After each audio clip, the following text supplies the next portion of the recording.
Democracy in Nigeria currently. I am concerned.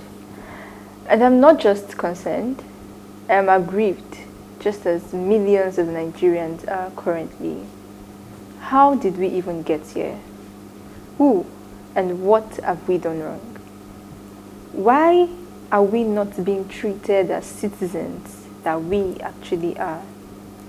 Why are we being neglected from maximally exercising our fundamental human rights?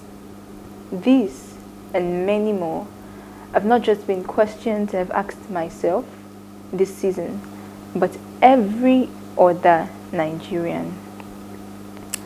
In elementary school, high school, and even the tertiary institution, we were taught that democracy is a government of the people, by the people, and for the people. But in Nigeria, the reality is obviously in contrast with the theory. How do Nigerians go out to vote and in the process encounter rigging, violence, nepotism, conversion of ballot boxes, and so on? How do citizens have voting scare that when they go out to vote, they would be beaten, harassed, wounded, or even murdered? Citizens vote, and right before their eyes, there's infringements on their rights. This is definitely not democracy. What we, the citizens, know to be democracy is that it is a government for the people, by the people, and of the people. Hence, we should be able to freely and fairly choose who we want, free from any discrepancies. It should be made known to all Nigerians that political aspirants run for these positions not for or by themselves, but the citizens actually run for these positions through them. That's why it is a democracy. You do not get to force yourself on us due to your selfish political interests. Nigeria Decides 2023 was a big move. We saw the power that the people have, we, the citizens, Nigerians. For years, power have been snatched from us, but now we see and we will keep exercising our right, because indeed the power lies in our hands, and hopefully there's true liberation for Nigeria and Nigerians once again. God bless Nigeria. I don't think anyone is smiling this period. Most people are not really smiling. At all. A lot of persons seem to be disappointed about the election outcome. But like I said before, one thing I just want to put out there is, number one, it's everybody's right to choose whoever they deem fit. That's why the ballot ought to be secret. You're right. Mm-hmm. You don't vote and show people. Just like some, I don't want to mention this, but they know themselves. Some notable Nigerians had the opportunity of casting their votes, and they had to raise their ballot. That was like, I think it was not ethical. They shouldn't have done that. The ballot should be secret and sacred. Sacred means that if you don't have any party to handle it, don't touch it. If you go to a Catholic church or an Orthodox church and they have, I'm using that as an example, they have a symbol of their sacrament, or what do you call those things? You don't touch it if you are not supposed to be among the padre team, right? So why will you go and snatch the ballot box? The ballot box ought to be sacred and secret. That is one. Number two, the issue of voting for your choice. No Nigerian is more Nigerian than any other Nigerian, both within and outside Nigeria. If you understand my statement, means that whatever makes you think that your candidate belongs to Aso Rock also makes other people to think that their own candidate belongs to Aso Rock. At the end, whoever emerges is not a sectional president. Yeah. So I'm saying this now that Asiwaju Bola Tinubu, now you are as it stands now, you are the president-elect, as if you've been declared as president-elect. Try as much as possible to be a peace broker. Rewrite your history. tell your followers and your disciples to respect every other citizen and be a peaceful Nigerian that you claim you are. Yes, I have a problem with the nepotistic attitude, and where did all this come from? Well, it's gradual. All these things we see, we don't blame only the politicians for this. You know, people are always too quick to use racial slur, or let me use the word tribal slur, not racial slur. Tribal slurs.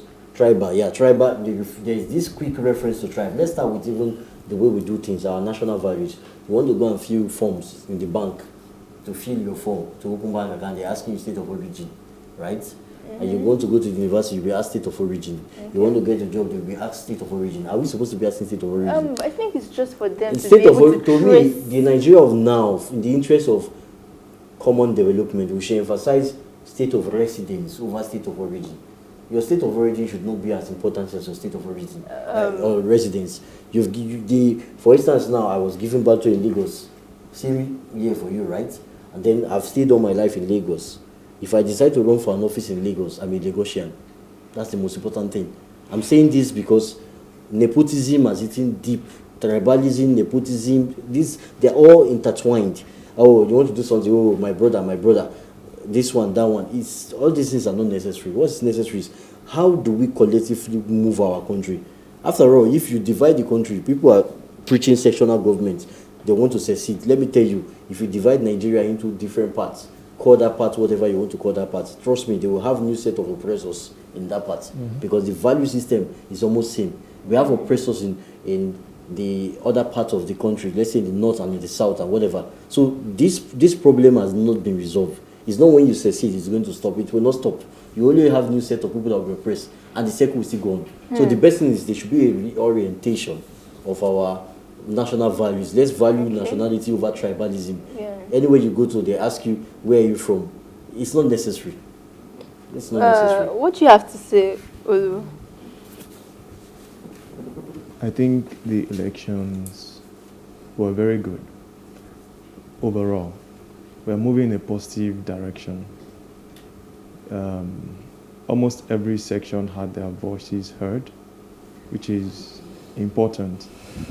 I'm interested in making sure that the energy generated during this election is not going to be wasted. It needs to be directed towards productive, avenues. So, I'm happy with it.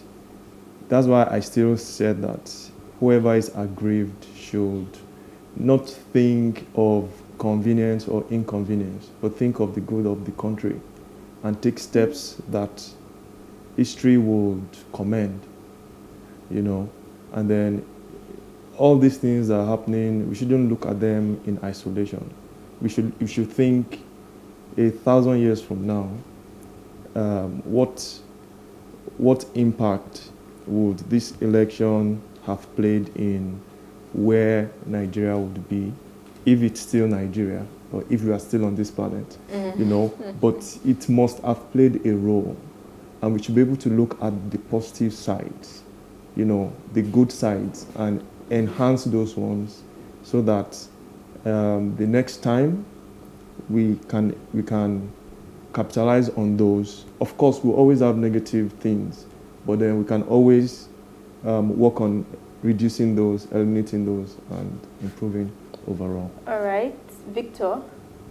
Well, great thoughts from Olu, and Elijah. I feel your pain, Inikpi, with how did we make democracy become a sham. But of course, it just also still boils down to us as a people and our values, right? I've talked about values a lot of time, on the Advocate. I mean, just look at what's happening with the Naira circulation. You see all the Twitter memes where they will say POS and fuel attendants right now. You can see they just literally turn into demigods, right? You see, so just imagine those kind of people. I'm not even saying becoming the governor, just local government chairman. just imagine what they are going to wield. You are just a fuel attendant. You're just supposed to just serve the people, right? But because of the fuel scarcity, what you've done is to become a god that should be worshipped. So you don't see that this is not even a top level people issue. It boils down to ourselves, amongst ourselves. And for every inflation that happens, everybody just wants to, you know, capitalize and just do bad to everyone. Is that really democracy? You know, so we collectively cry for a certain kind of freedom, but do we show it amongst ourselves when push comes to shove? Do we do it? You know, we don't really, right? You come to, I was going to go and buy fuel at Ikorodu Road, and guess what? Some people were going through the exit. Do you get? And they were paying 1,000 to go through the exit. But you even know that we were all at the queue at the entrance. So is Buhari there? Is Tinubu there? Do you understand what we're saying? So these are just we Nigerians. Just, I mean, so we have created, so what that is really is politics. So this is the ruling party. This is the, do you understand? So the guys that decided to do the right thing, you continue to sleep there. Those that did the wrong thing, coming in through the exit and paying 1,000 naira, they get attended to quickly. And if you don't pay the 1,000 naira, you'll be there on the queue for a long time. People even pay for kegs. Do you understand? So you see that it's a systemic issue. So we need to deal with it from family level. Yeah. You know, family level. We need to start even amongst at your workplace, in your street. If you see any form of oppression, shun it immediately.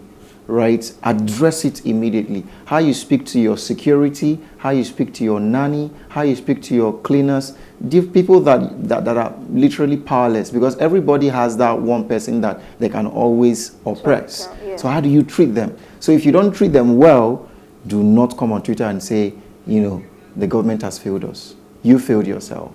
So I think we need to go back to our values and rewrite our values. Very important. I think that we've all said great things, and I think one thing that we need to take is our values.